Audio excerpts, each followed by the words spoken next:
আসসালামু আলাইকুম দর্শক, গত 21শে মে আমাদের সেনাপ্রধান জেনারেল ওয়াকারুজ্জামান অফিসার্স অ্যাড্রেসে যে বক্তব্যগুলো দিয়েছিলেন, যে কথাগুলো বলেছিলেন, তার মধ্যে দু তিনটি বিষয় বেশ আলোচনা জন্ম দিয়েছে, কিন্তু একটি বিষয় আমাদের আলোচনার বাইরে চলে গেছে। কিন্তু আমি মনে করি সেই বিষয়টি খুবই খুবই গুরুত্বপূর্ণ। তার বক্তব্যের যে বিষয়গুলো, আগামী ডিসেম্বরের মধ্যে নির্বাচন কিংবা করিডোর ইস্যু অথবা মবক্রেসি নিয়ে যে কথাগুলো বলেছিলেন, সেগুলো নিয়ে বেশ হইচই চলছিল গত কয়েকদিন ধরে, এখনো চলছে।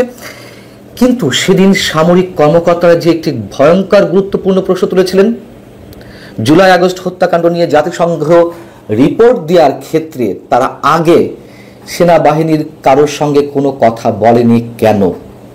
এই প্রশ্নের উত্তরে সেনাপ্রধান যে কথাগুলো বলেছিলেন, কোনো কোনো গণমাধ্যমে এসেছে, কিন্তু আলোচনার জন্ম দেয়নি সেভাবে। তিনি কি বলেছিলেন এবং কতটা গুরুত্বপূর্ণ সেটি আমাদের একটু দেখা দরকার। তিনি সামরিক কর্মকর্তাদের অভিযোগের বিষয়ে যে কথাগুলো বলেছিলেন তা ছিল এরকম: জাতিসংঘের মাধ্যমে জুলাই আগস্ট বিষয়ে যে প্রতিবেদন তৈরি করা হয়েছে তাতে সেনাবাহিনীর কোনো বক্তব্য নেওয়া হয়নি। এ বিষয়ে জাতিসংঘের সঙ্গে যোগাযোগ করা হলে তিনি জানতে পারেন জাতিসংঘ সেনাবাহিনীর সঙ্গে যোগাযোগ করতে চাইলেও বর্তমান সরকার জাতিসংঘকে সে সুযোগ দেয়নি। কত মারাত্মক একটি অভিযোগ সেনাপ্রধানের মুখ থেকে বেরিয়ে এসেছে। তিনি বলছিলেন যে সংস্কার সহ বিভিন্ন জাতীয় গুরুত্বপূর্ণ বিষয়ে সরকার কি সিদ্ধান্ত নিচ্ছে বা কিভাবে নিচ্ছে সে বিষয়ে দেশবাসীর পাশাপাশি তিনি এবং সেনাবাহিনী অবগত নন এবং এ বিষয়ে তিনি হতাশা ব্যক্ত করেছেন। এটি নিয়ে আলোচনা হয়েছে। কিন্তু জুলাই আগস্ট হত্যাকাণ্ড নিয়ে সেনাপ্রধানের ছোট্ট এই বক্তব্যে নিঃসন্দেহে অনেক গুরুত্বপূর্ণ বিষয় জড়িয়ে রয়েছে। জাতিসংঘের এই রিপোর্টটা যে পুরোপুরি বায়াসড একটি রিপোর্ট, সে বিষয়ে আমি নিজে একাধিকবার কথা বলেছি এবং সেনাপ্রধান এই বিষয়টি উত্থাপনের সঙ্গে সঙ্গে যে বিষয়গুলো প্রশ্নবিদ্ধ হলো, কেন সরকার সেনাবাহিনীর সঙ্গে জাতিসংঘের ফ্যাক্ট ফাইন্ডিং কমিটির সদস্যদের কথা বলতে দেয়নি, কি ছিল সরকারের উদ্দেশ্য? আবার দুদিক থেকেই যদি আমরা ধরি যে সেনাপ্রধান বা সেনাবাহিনীর কর্মকর্তাদের বক্তব্য নেওয়া, তাদের ইন্টারভিউ করা, যে কোনো দিক থেকেই এটি অনেক বেশি গুরুত্বপূর্ণ ছিল। একটা হচ্ছে নিশ্চয়ই 5 আগস্টের যে অভ্যুত্থানটি কথিত সফল হলো, সেই সফলতার অন্যতম কৃতিত্ব তো সেনাবাহিনীকে দিতে হবে।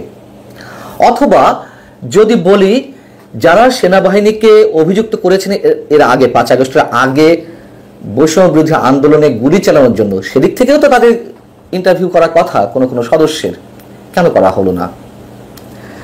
এবং আমরা তো জানি এটি ঢাকা বিশ্ববিদ্যালয়ের শাখা শিবিরের সাবেক সভাপতি সাদিক কায়েম, তিনি ফ্যাক্ট ফাইন্ডিংস কমিটিকে শুরু থেকে শেষ পর্যন্ত সহযোগিতায় ছিলেন। এটি সাদিক কায়েম নিজে তার ফেসবুকে বলেছেন।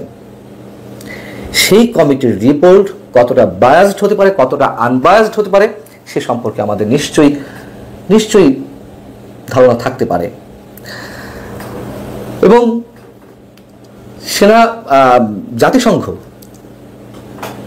আমি যেটুকু জানি, জাতিসংঘ চেয়েছিল 30শে সেপ্টেম্বর পর্যন্ত সব ধরনের হত্যাকাণ্ড কিংবা অবিচার, অপরাধমূলক যেসব কর্মকাণ্ড, পুলিশের উপর আক্রমণ, মানুষের বাড়িঘরে লুটতারাজ সহ সব কিছুর তদন্ত করতে চেয়েছিল, কিন্তু সরকার সেটিও দেয়নি। সরকার বাধা দিয়েছিল এবং সরকারের বক্তব্য ছিল 5 আগস্ট পর্যন্ত তদন্ত করা যেতে পারে। 5 আগস্ট পর্যন্ত সব কিছুর খোঁজ খবর নিয়ে তারা রিপোর্ট দিতে পারে জাতিসংঘ।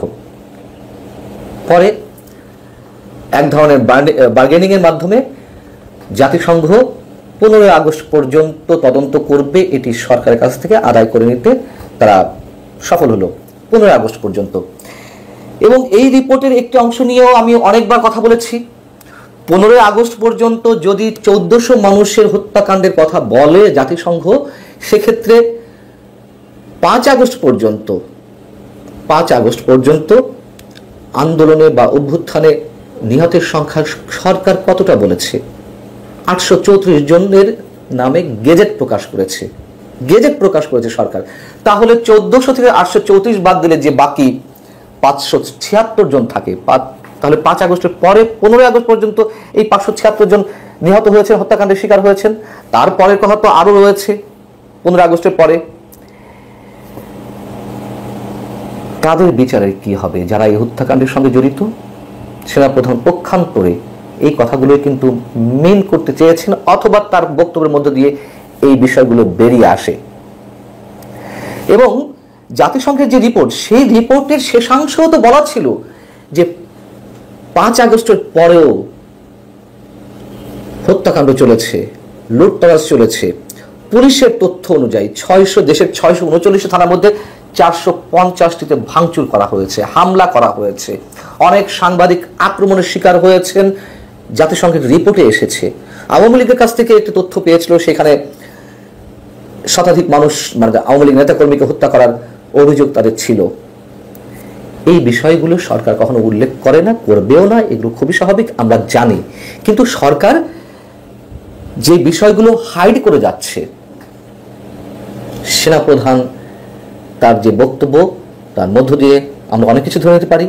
একই সঙ্গে জাতিসংঘের যেই বক্তব্যটি ছিল, জাতিসংঘের মানবাধিকার বিষয়ক হাই কমিশনের যিনি চেয়ারম্যান ভলকার তুর্ক, তিনি বিবিসির পডকাস্টে ইন্টারভিউ বলেছিলেন যে 5 আগস্টের আগে তারা সেনাবাহিনীকে বলেছিল গুলি না চালাতে। যদিও আন্তঃবাহিনী জনসংযোগ পরিদপ্তর থেকে, আইএসপিআর থেকে যে বক্তব্য দেওয়া হয়েছে সেটাও আমরা জানি, তারা এটিকে অস্বীকার করেছে। এখন জাতিসংঘের রিপোর্টের কথা যেভাবে সেনাপ্রধানের মুখ থেকে বের হলো, তাতে কয়েকটি বিষয় খুব স্পষ্ট হয়ে যায় আমাদের সামনে, যা তিনি সরাসরি বলেননি, তবে যেগুলো আমরা ধরে নিতে পারি। এক, সেনাপ্রধান করিডোরে এসে বলেছেন স্বাধীনতা সার্বভৌমত্বের ক্ষেত্রে কোনো ধরনের আপোষ নয়, এবং সেনাবাহিনীর থেকে দুদিন আগে সংবাদ সম্মেলন করে কথা বলা হয়েছে।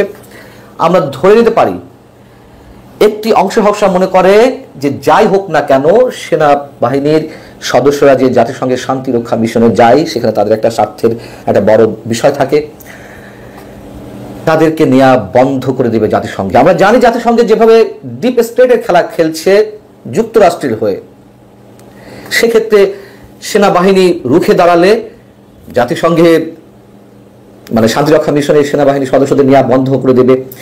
এই বিষয়টিতে আর ভীত নন সেনা সদস্যরা। সেনাপ্রধানের যে সরাসরি বক্তব্য, সেই বক্তব্যের মধ্য দিয়েই এটি বেরিয়ে আসে।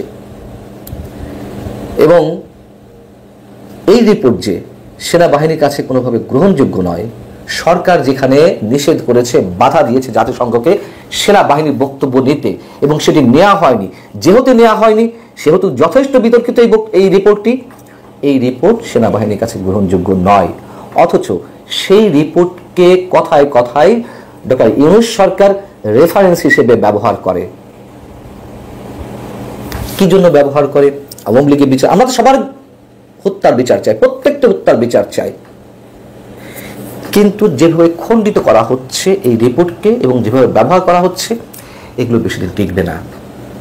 সেনাপ্রধানের এই বক্তব্যটি আমাদের আলোচনায় খুব একটা আসেনি, এবং আবার বলি, নিঃসন্দেহে এটি ডিসেম্বরের মধ্যে যে নির্বাচনের দাবি তার, অথবা মবক্রেসির বিরুদ্ধে তার যে অবস্থান, স্বাধীনতা সার্বভৌমত্বের ক্ষেত্রে করিডোরের বিষয়ে তার যে অবস্থান, সেই একই জায়গা থেকে জাতিসংঘের এই রিপোর্টের বিষয়ে সেনাবাহিনীর কি অবস্থান, সেটিও স্পষ্ট হয়েছে। ভালো থাকুন সবাই।